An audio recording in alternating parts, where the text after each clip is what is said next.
Welcome to She Sells Radio. I have one of my favorite human beings on the show with us today. I am so excited to bring you this phenomenal woman, this phenomenal entrepreneur who has made so many big shifts in her life in a short amount of time. And I think is also just such an example of what is possible in your life when you say yes to your calling, yes to stretching, yes to doing things that sometimes feel scary, but also just light your soul on fire.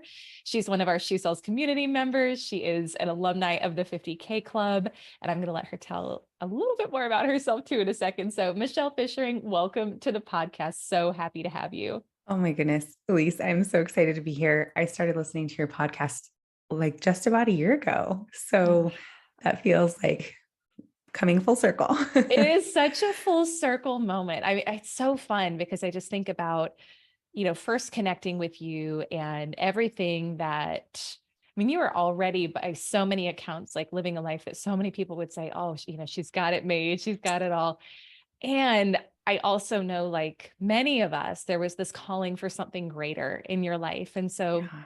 can you share just a little bit of context of maybe where you were when we first connected, where you were when you first came into the She Sells community, and then we'll talk a bit about the journey from there. Yeah, totally. To be as concise as possible, not my strong suit.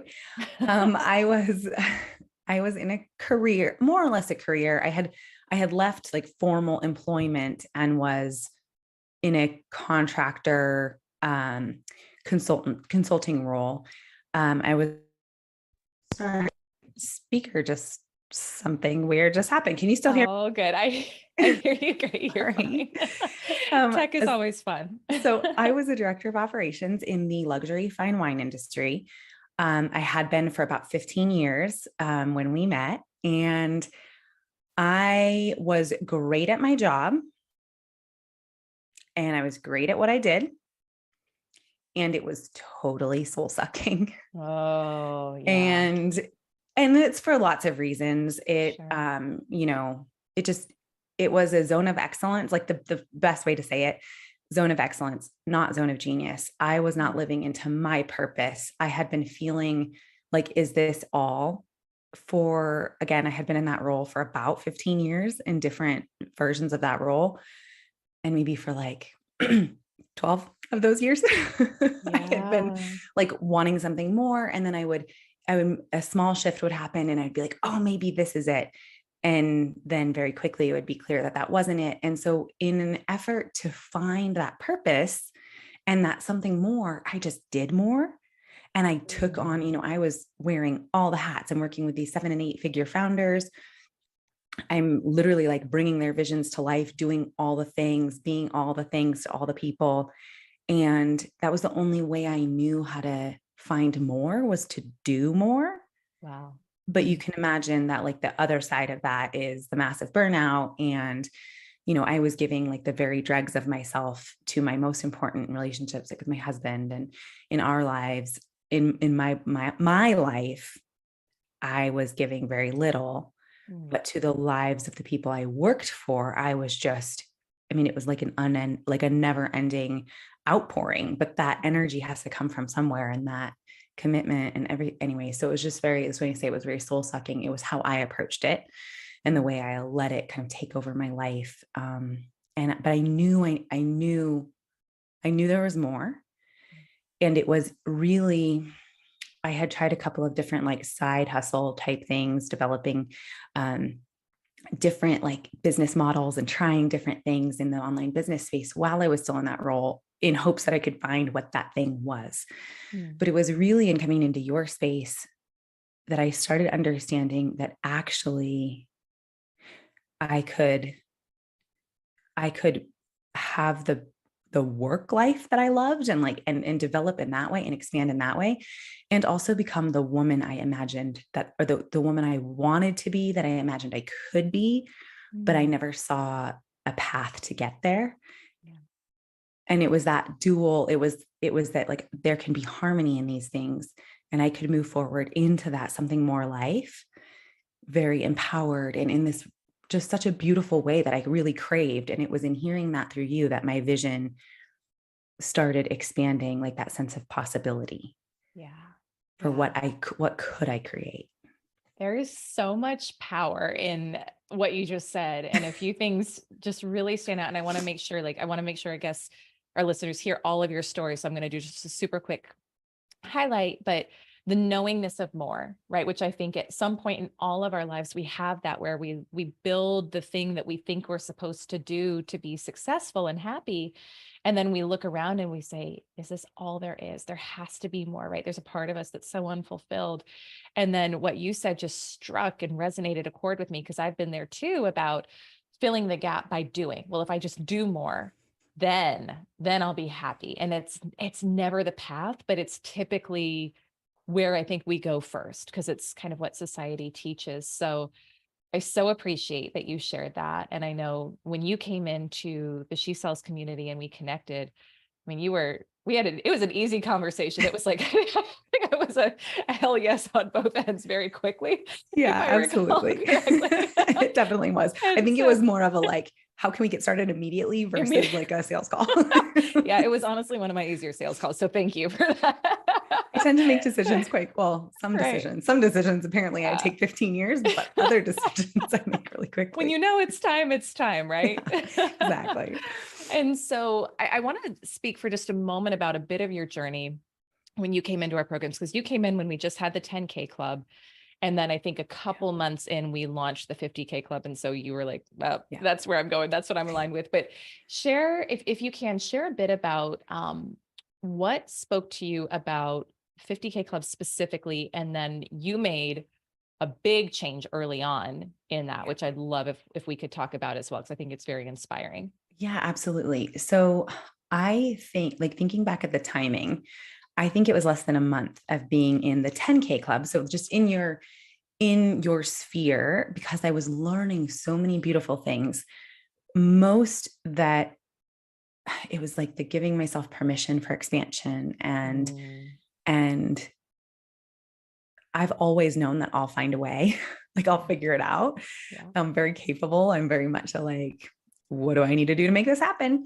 And so this fear that I couldn't leave behind this old world until I had the income coming in to replace it, I realized that I was never going to be able to do what I needed to do for myself to be the human I wanted to be, while I was in that role. And Mm, so within about a month of being in the She Sells world, I gave notice yeah. to the clients that I had been working with for a long time. I told them that they needed to hire somebody and that I would be available to train them for a period of time. But that was a huge leap for me out of a very, very safe situation, safe in a lot of Yeah. ways, safe because I knew what to expect, safe because I was making well above, like the low six figures, but That well was into your this. paycheck, right? Like that was Yeah. that was Yes. your Yes. And livelihood. Yeah.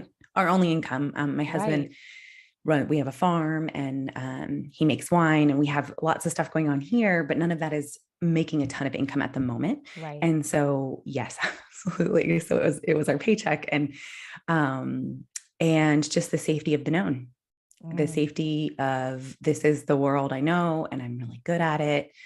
And I know I'm very, in some ways, appreciated in it.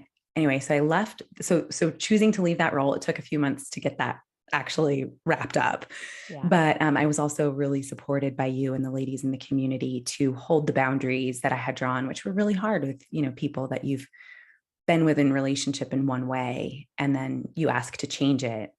There's a lot of boundary pushing there. For sure. And I got a lot of support around that, which was really nice as I phased out of that role Yeah. Yeah. and into my what's next. Yeah, go ahead. Right. And one quick thing I want to just pause on, because I think one thing I saw you do that's important is you made a decision. And I remember the call with you where you were like, I think it's time and I need to tell them, but I feel like I don't want to. And it feels so uncomfortable. And I think you were going to do it.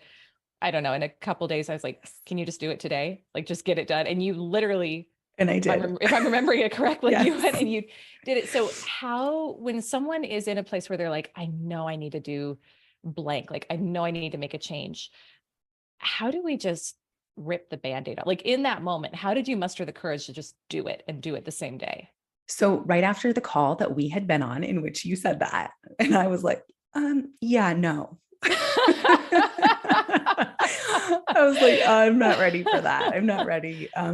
Mostly because, in my head, which is true. I mean, it's true. It's not just in my head, I guess, but they relied on me a lot. Like I was the person who solved all the problems. I was the person who did everything. And so the concern for me was that, like, how will they move forward? Like they can't move forward without me. And that's a little egotistical. So let's be honest.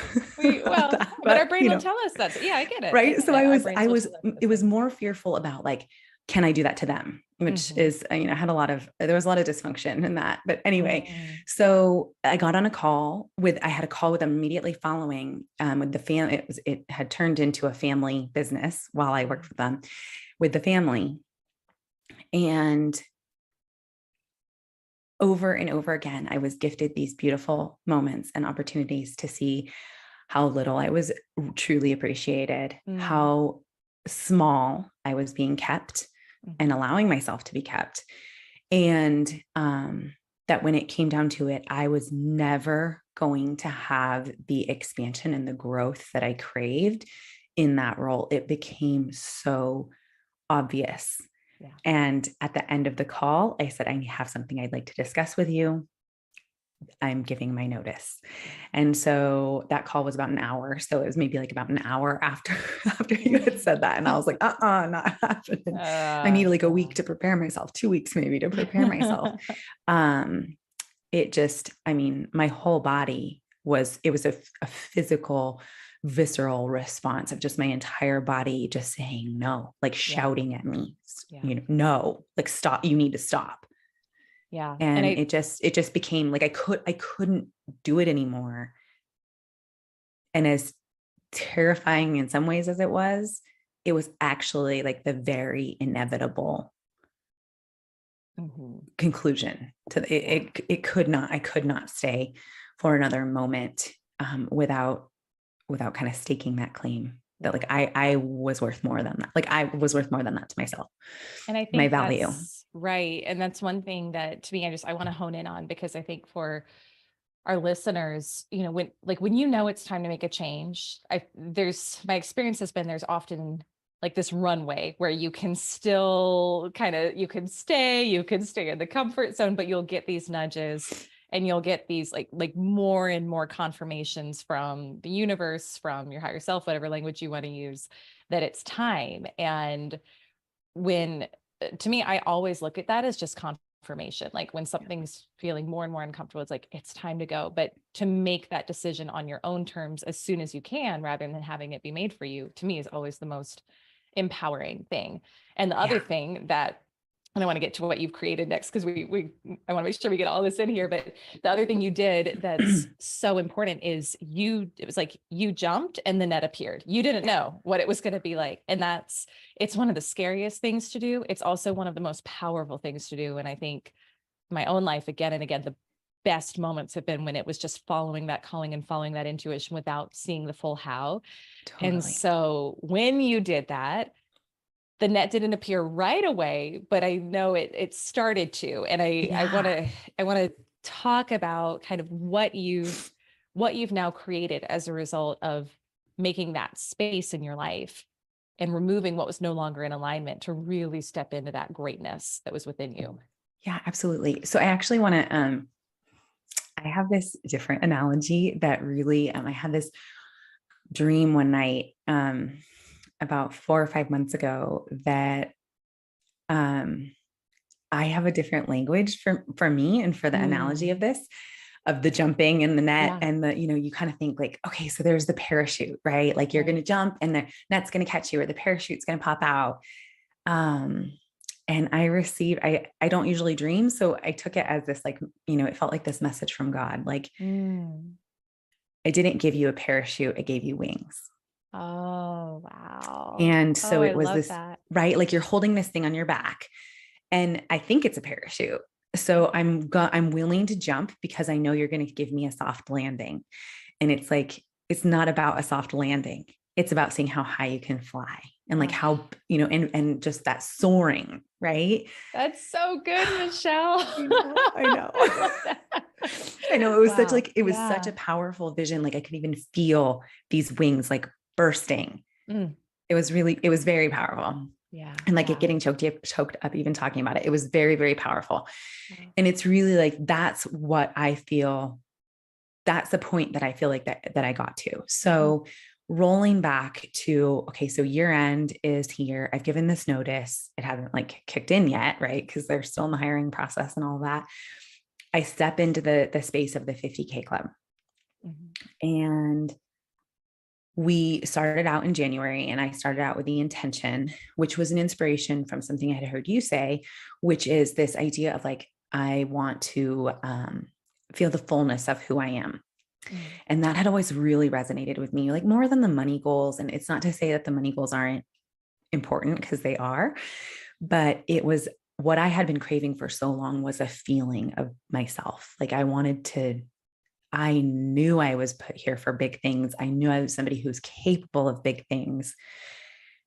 And I'd just been kept so small for so long. And I'd Mm. kept myself, let me rephrase that. Like I'd kept Sure. myself so small for so long. And so really my journey has been about expanding into that fullness of who I am. Mm. And and it's funny because as so often happens, it's like when you look back, you see all the markers or all the things where it was like, Mm.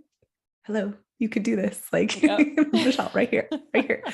Pause for a second. If you see this, like, this is what you should be Yeah. doing. And I just kept ignoring it, kept ignoring it, kept ignoring it. And I see now that I was too small.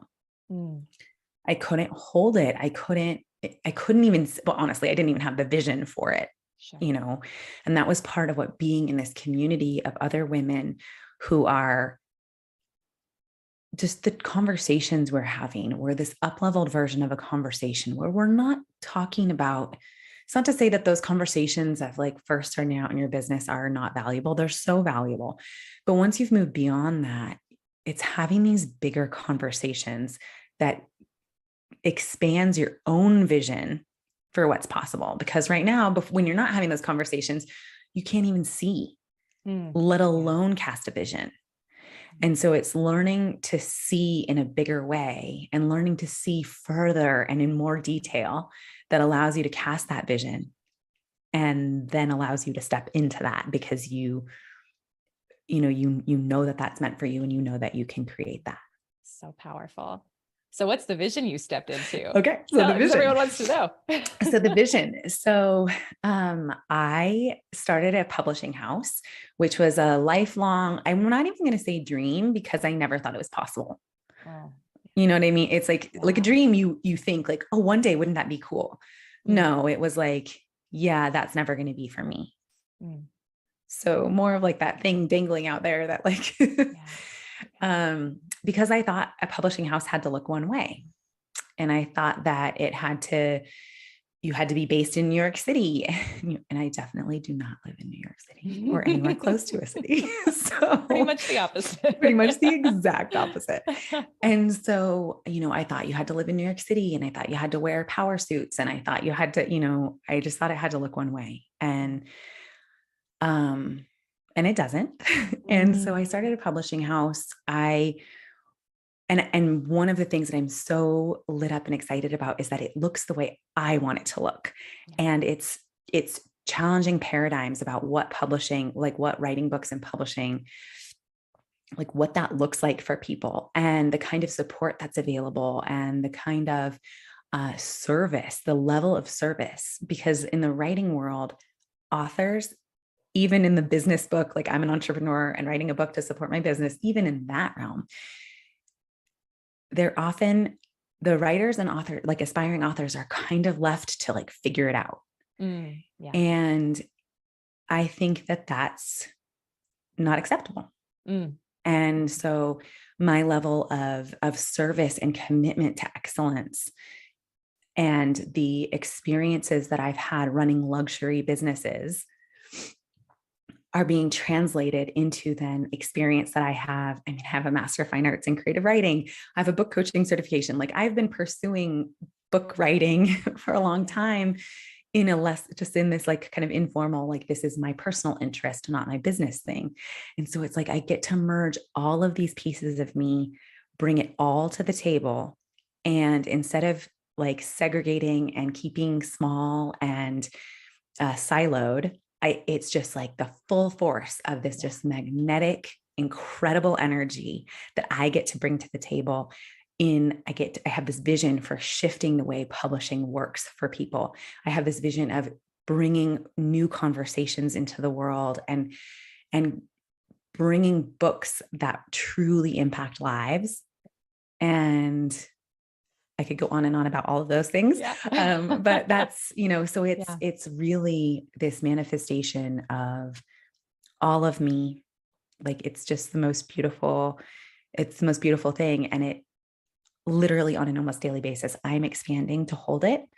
And because of my expansion, my vision and what this business is creating for me and for other women, specifically women, but maybe one day men too, is really, it's expanding on an almost daily basis. It's so exciting. Yeah. It's so exciting. And I want to share something I'm so excited about with you, and then ask two final questions. And just what I think is so powerful about stepping into your vision, because you really did step into the fullness of who you are, right? When I look at what you've created, it's so aligned. And when we do that, when we trust the vision, when we know it's a double blessing, we don't always know the lives we're going to impact, but we can trust that it will. And so one of the things that I'm so lit up about now with your publishing house is we've partnered with you. So if someone is listening and they heard the 50K Club Roundtable, or they've checked out the 50K Club website, they see that the women who are in the program this year, we're going to be writing a collaborative book together, and the women are going to become best-selling authors, and we're going to be promoting them, and we're partnering with you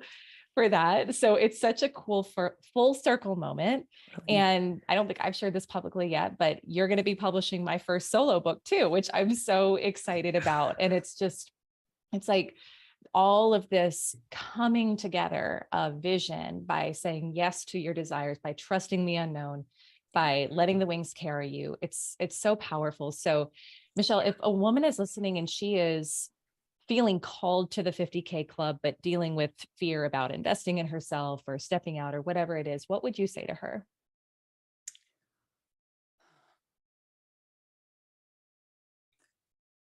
I have always really resonated with the advice I have heard you give over and over again. I don't even know if I would call it advice, just this statement that I've heard you make so many times, which is your desire is the green light. And for me, that was a really transformative just philosophy, because I had lost the ability. Like, I didn't know what I desired. I didn't know when I came into this space. I mean, we could go down all of the paths of all of the things that, like healed my relationship with my feminine and all of the things that have happened for me in the last 9 months. But this is a really big one, is that I had lost the ability to know what I wanted for me, right? I was so used to performing for what other people wanted. So if you are feeling called into this experience, that's because it's for you. And I think that any of the fears, anything that we have excuses. I mean, I work with authors or aspiring authors. There's a lot of excuses. There's a lot of resistance. There's a lot of reasons why things can't happen. We all have that, right? And so it's making that decision that I'm terrified. I don't know if this is going to work for me, but I'm going to do it anyway. And because you decide that you're going to do it, that's the decision that it's going to work for you. Amazing. I love If you're not willing to make that decision, then it's not going to work for you. For sure. It has to be that decision. It has to be. Michelle, tell everyone where they can connect with you. Amazing. I am at Michelle Fishering. So I'm sure that will be linked somewhere. Yes, I mean, it's mostly spelled like it sounds, but that's always been a hard one still for people. At Michelle Fishering, mostly on Instagram. I have other platforms, but Instagram is really where I'm more active. And then we can if you can link the website, it's at Chambre Bleu, which is the name of my press. And that means blue room in French. So you can Google how to spell it if that's not. Amazing. We'll link it all. Michelle, thank you so much for coming on. Thank you for being a member of our community. Thank you for saying yes to yourself and for coming on and just sharing your experience. Thank you, So Elyse. Thank grateful you for so much you. for letting me, Yeah. inviting me to be here, and for everything that you have given me in the last year and to come, because I know I'm really excited about what we're creating together too. Me too. Me too. Yeah. The best is yet to come. There's so much good Totally. already and the best is yet to come. So, Totally. such an honor. And then for you, my listener, I know this interview spoke to parts of your soul. Go connect with Michelle. She's just a phenomenal leader. I'm so thrilled and privileged to have her in the She Sells community and to have her as the publisher of our book. And if you are curious about the 50K Club and this is speaking to you, head over to elysearcher.com/50K Club. We are taking application calls now, and I'd love to support you on your journey to stepping into the fullness of yourself. So thank you so much for being a listener. I'll see you on our next episode. Bye for now.